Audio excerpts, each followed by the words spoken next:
Welcome back, friends, to another episode of Sit Crooked, Talk Straight. I am Katie Myers. And I'm Leanne Jamison. And we are your hosts today and every day because we come to you with a vision and a mission and a goal to create safe space and spread the word that we need to talk about all the things. And so we are doing the same today as we have in all the other days, all the other episodes, talking about women. And talking about women. We're talking about it. We're talking about you, women. We're recording this during Women's History Month, and the hope is that this will air soon. To catch the end of March. Wow, I almost said May. If it doesn't, that just means that we extend the celebration because so much of what we want to talk about is the celebration, the honoring. Obviously, we want to honor women, the good, the hard, and everything in between.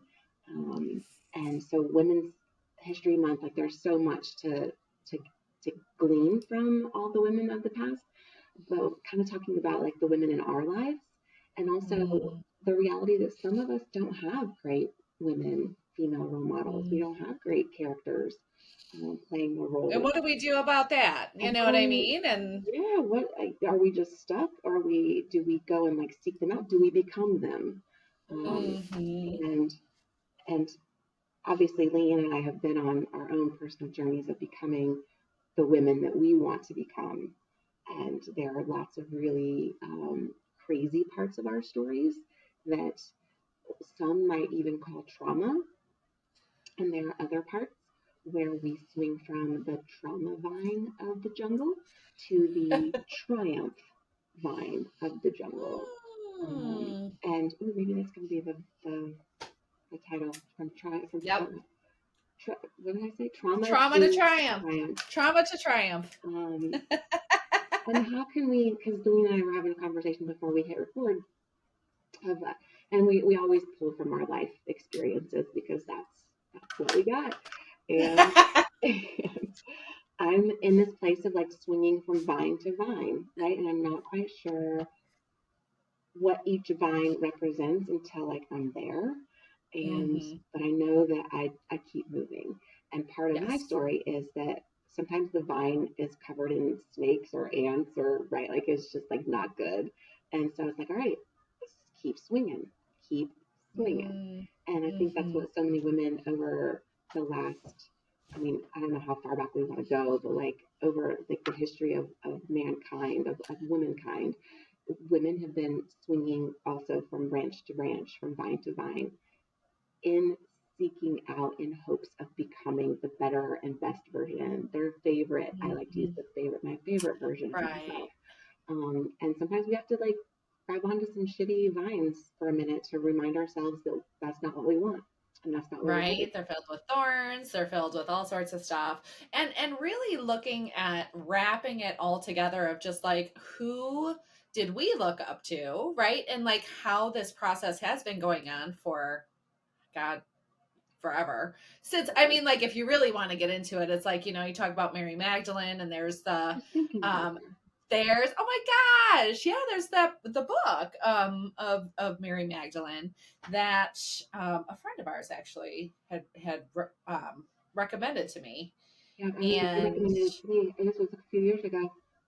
Yeah. So it's Mary Magdalene Revealed.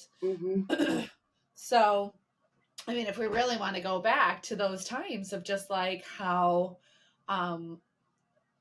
powerful and amazing. I mean, like so many, all of us human beings are, but like specifically around women and how we have been taught to be shameful of being big and showing up and all of the things and searching for ourselves, and no wonder why we're lost, because we've been told forever how to behave and to how to do all the things, but like really looking at who were our mentors. And then when we go through the healing process, where a lot of times things will be revealed, as far as just like the gifts that were given from our ancestors, the gifts that were given, even from possibly our caregivers that did hurt us in some more, form or fashion. And I've had this experience where, I mean, bringing women through the healing process of, inner child healing and like reparenting themselves and things where, there was so much hurt, anger, and resentment that they were able to let go of. And to see like, and I actually had one woman who, again, lots of abuse, a lot of physical abuse, emotional abuse, come to the ability to actually send a message to her mother and say, you know what, I know that you didn't deserve all the hurt and pain that you went through. I also didn't, right? And holding that Wow. space for both, right? And just saying like, I forgive you, not for you, but for me. That's And powerful. right, and it was just so that's like this whole process of like from trauma to triumph, or like when we're looking at, because so many people, and this is what Katie and I were talking about, like, and I do too, we all look at like the generational trauma and healing generational trauma, and I don't know if enough people talk about the generational gifts Hmm.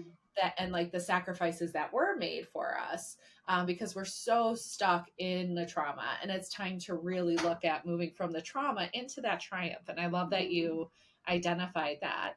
And you're so gentle with like your vine thing, because like the only thing that goes on in my head is like, I came in like a wrecking ball. Like that's how I roll. Like That's the kind of vine swinging that actually resonates more with me now that you say it. Now that you say it, it is I am fucking Miley Cyrus on all the drugs and like the bull in a china shop. I actually referenced myself as a bull in a china shop with a couples therapist recently. She was like, really. I wonder if there's a less judgmental reference. And I was like, I don't know, Melissa. I don't know, girl. I think that's accurate. You tell So, me. rah. I mean, it just if the shoe fits, wear it. But no, you're right. Like that is. Let's be very honest and clear with ourselves that it doesn't have to look. When I talk about it, it's like I'm just swinging through Swinging from vine to the vine. Maybe single thing. sometimes they have prickers. Which in reality, it's more like a fucking wrecking ball. There's blood and like nasty stuff dripping from our hands because we've been holding on tightly to probably things we should have let go of long ago. Ah, We're running yes. into trees and like the jungle is like treating us as its bitch, and we are just along for the ride and praying that another vine comes along. And that actually is so much more accurate.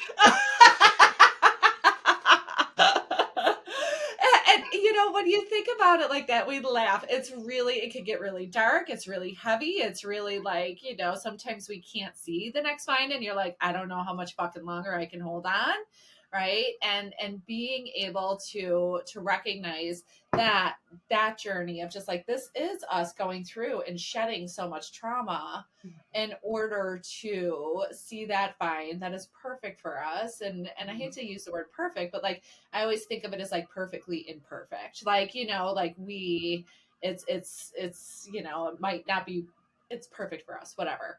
Sure, for where we are at that time, right? Like nothing's perfect, Exactly. but it was meant for us. It's right for us. Yes, exactly. Right. And having that ability to just even see, like, even if the vine or whatever is, a couple swings ahead, to have that moment. And when we do, so really looking at like in those moments of despair, and when we're in, because that's what I think of as like despair. It's like this, like, I feel lost, I feel heavy, I feel like I don't know which way is up. And sometimes we don't, many times we don't. Is like what keeps us holding on, and what keeps us moving, just moving, right? Because sometimes it's not even forward, like what keeps us moving. In motion sometimes is better than forward, or it's all you can. Like in Yeah. motion, just stay in motion. Yeah. And I think that like I heard that resonates or that lands a lot for me, even just like in my own personal, right? Like Mm-hmm. I don't know where the next vine is in some areas of my personal life. I don't know. Um, but I also know that, and bringing it back to like women in history, I also know that I can do hard things because I have seen many other women just like me doing really hard, powerful things. And their bravery and courage reminds me that I can do hard things too. I know I'm kind of like Mhm. stealing that tagline from Glennon Doyle and Abby Wambach podcast of, we can do hard things. But it's so true. And I think that's why like it just lands with so many women because sometimes it all feels hard. But you know what? If if somebody from the past can pave the way and make it 100% different for the way that we function as women today, I'm thinking like Rosa Parks. I'm thinking, right, like big Mhm. names from history. What can I do even that not necessarily going to be as big as that or as have that big of a How do ripple? you know? I bet you they didn't know. True, that's true. That is 1,000% true. But I can do the next right thing. I can do the Yeah. next indicated thing. I can get dressed, brush my teeth, get out the house, do what I'm supposed to do, Mhm. be there for my family, go to therapy. Fucking go to therapy. Can we just pause for a second? I know that there are a lot of women and men who listen to us who believe in therapy and who go to Mhm. therapy or who believe in therapy but may not be going to therapy right now. Um, it is no longer, and this is as the world as Katie sees it, it is no longer acceptable to know that you have a lifeline available to you and to look at it and just be like, nah, no thanks, Yeah. nah. Good. There are so many options, whether it's a sliding fee scale, whether it's pro bono, whether it's an intern, whether it's BetterHelp, whether it's whatever. There really are so many options available to you. So, like to say, Mhm. I'm struggling and I don't know what to do, like, I can't, or I don't think it's going to work, or, right? Like, it works because you work it. If it doesn't work, it's Mhm. because you didn't work it. Like, that's the story. End of story, Right. period. Mic drop. Like, that's it. Get to fucking therapy. The women, and I'll say this too, because I believe the women before us, especially like millennia ago, they didn't have access to the type of mental health care that we have access to. Don't waste Mhm. that shit. Well, I would even say, right, like we are making strides and dropping these generational patterns that tell us that like reaching out for help is not okay or therapy isn't helpful and da da da da. Like I remember my mom saying to me, she's like, therapy doesn't help everybody. I'm like, really? Did you really give it your all? She wasn't talking about herself, but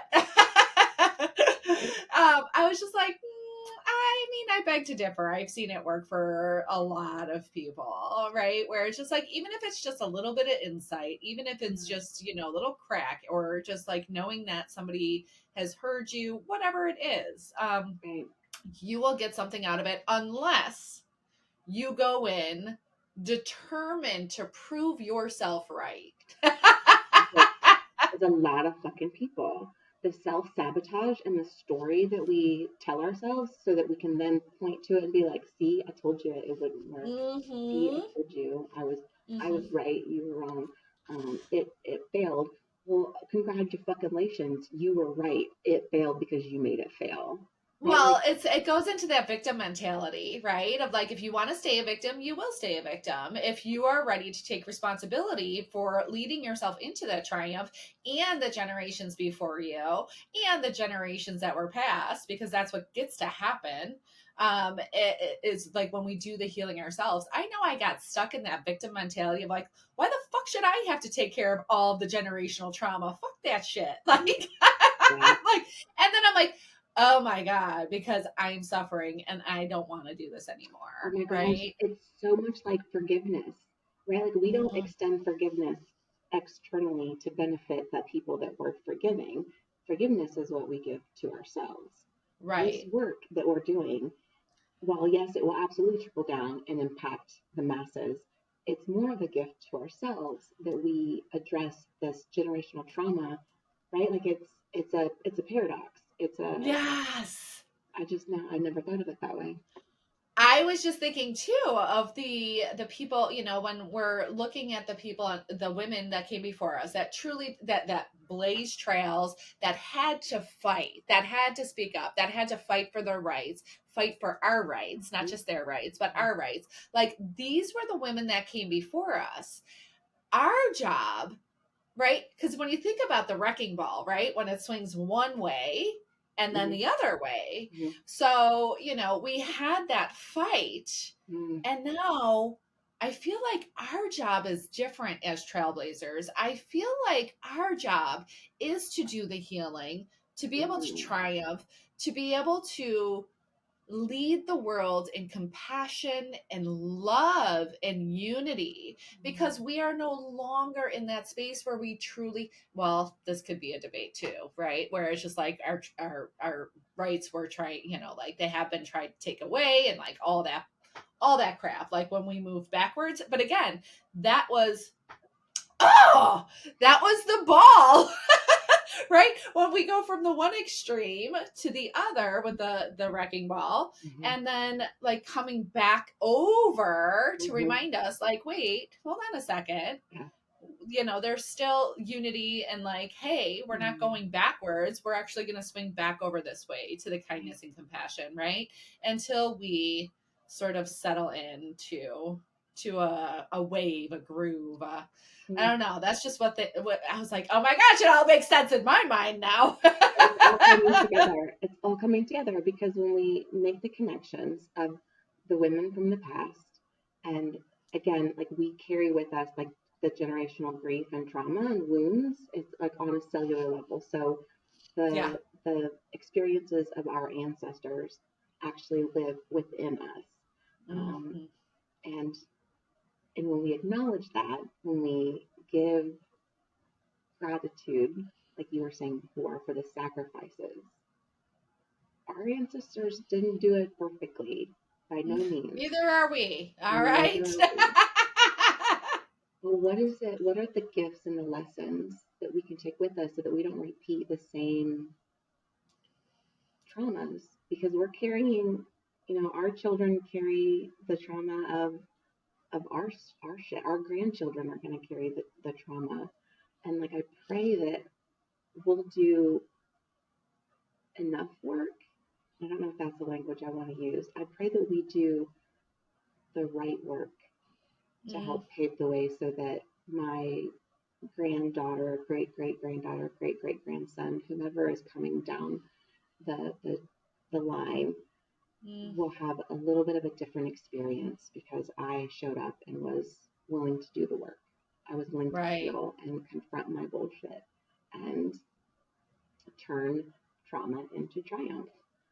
Yes. But it starts with you, ladies. It starts with me. It starts with you. It starts with us. We cannot rely on anybody else to do it for us. Right. And I really encourage people. This is something like, we started talking about this of just like sometimes people don't have those role models in their life. And I beg to differ. There has been one tiny speck of whoever that has given you, and you might not think of it.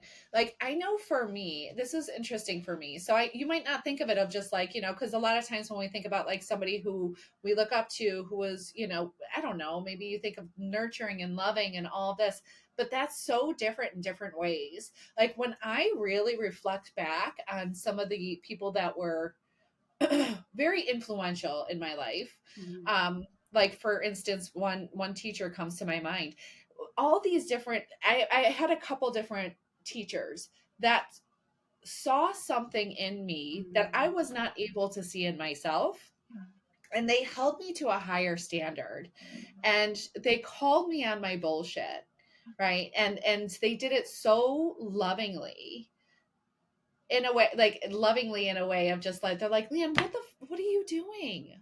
What are you doing? Like, you know better, you deserve better, like what is happening? And truly like seeing me.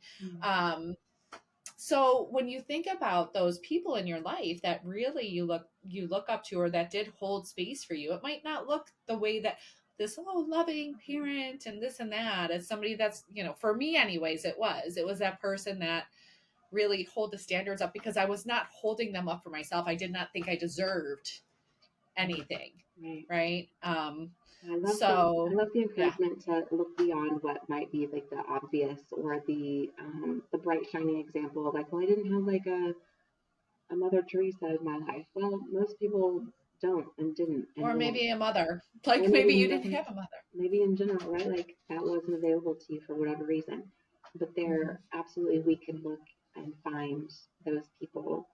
Um, and then I'll go one step further and say if you find yourself in a place where you feel like you just truly can't, my encouragement to you is to then Mm. be that for someone else. And you might be thinking to yourself, well, how can I be that if I don't have a role model? I don't know how to be that. I don't know how to do that.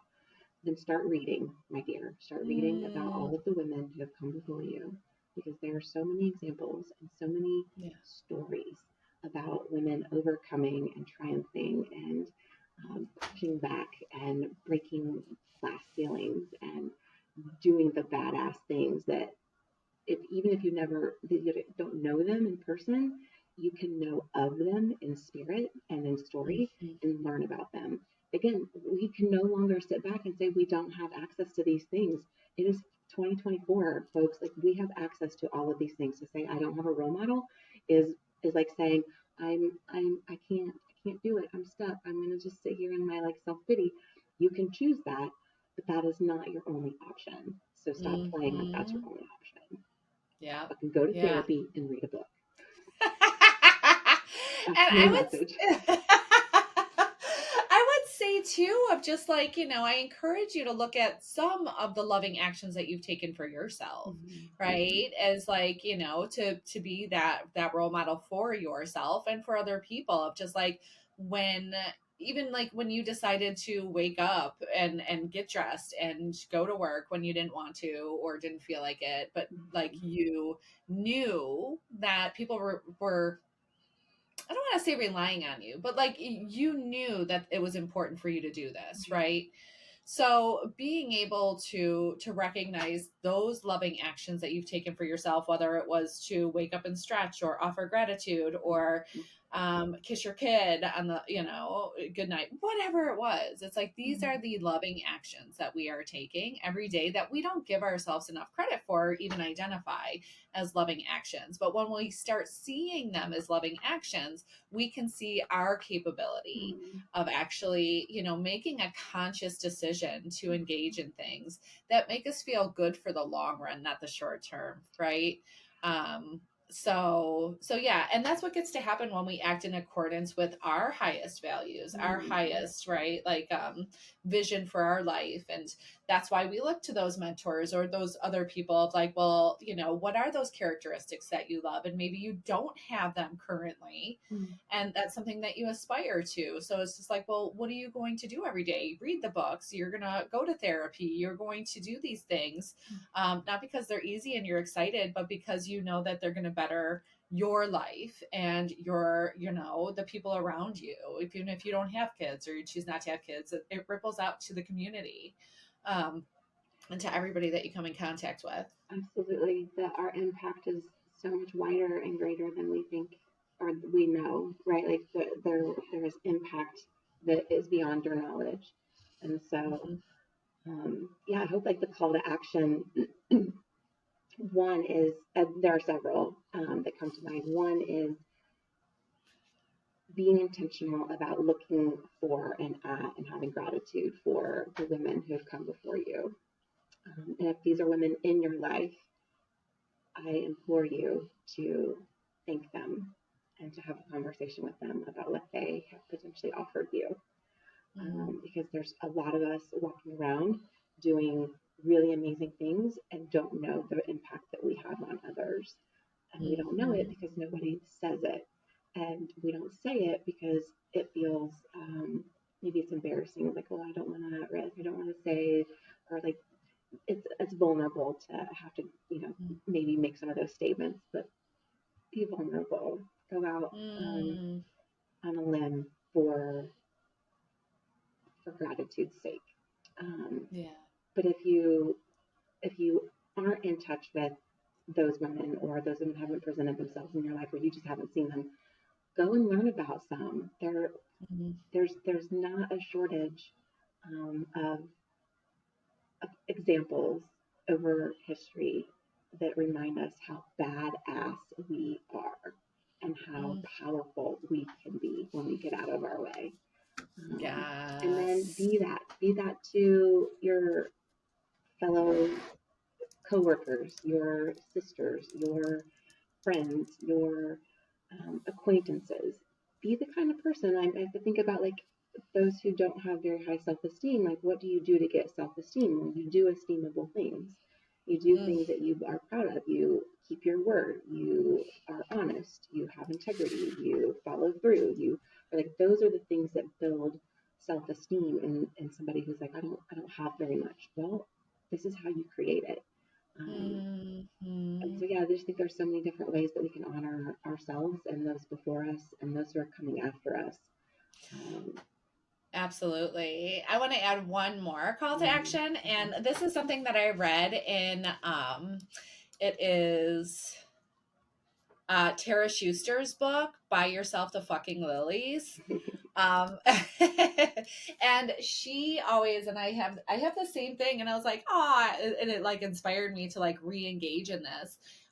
Is like I just have a pack of thank you cards, Mm, and to be able to have a handwritten, right, like if mhm, somebody comes across your mind, to actually handwrite them a thank you letter.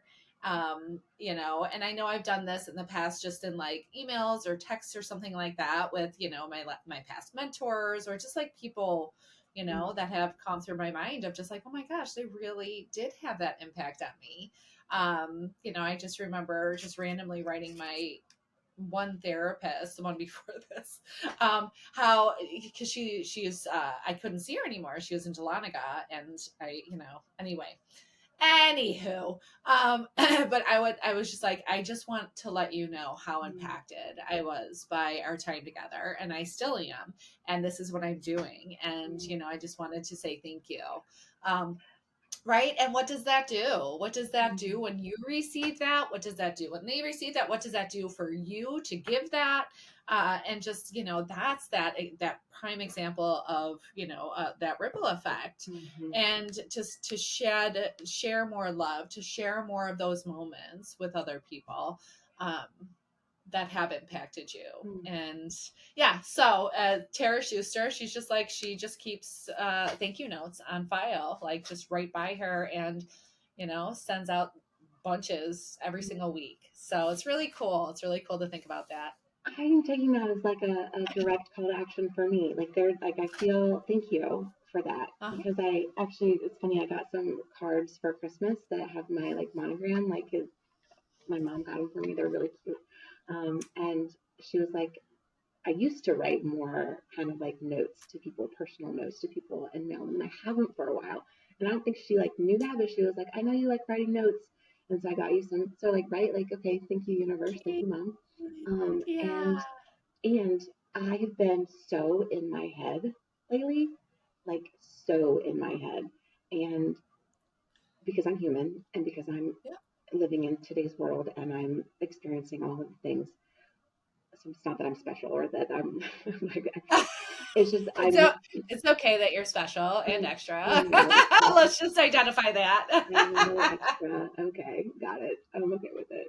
But Embrace it. but I know the way to get out of my head is to be of service and to be um, focused on somebody else for a minute, right? And Mhm. not in the codependent, again, martyr way, but in the like, okay, it's not about me.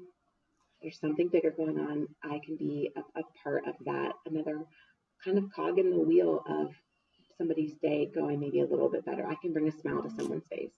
And so that is like, I'm taking that to heart. Thank you. Aw, you're welcome. I just thought of like when you used to put notes and stuff and like random books around places and like little pockets. Do you remember? Ah, there it is. There's your sign. Don't look for a sign of your sign. There is no sign near sign. That's back in like 2017. I was all about going to Target and putting little random love notes in pockets of pants so that when you tried on a pair of pants and it didn't matter. I think I wrote on one, like, it doesn't matter what these pants look like. You're amazing. Because, you'd get in the fitting room, you'd put on the pants, you'd put your hands in the pockets to like smooth them out, and then there'd be like this note. You'd open the note, and then you'd be like, oh my gosh, someone thinks I'm amazing. Man, I actually thought because of COVID that I would never be able to do that again, but I think I could. I totally think I could do it again. I believe so.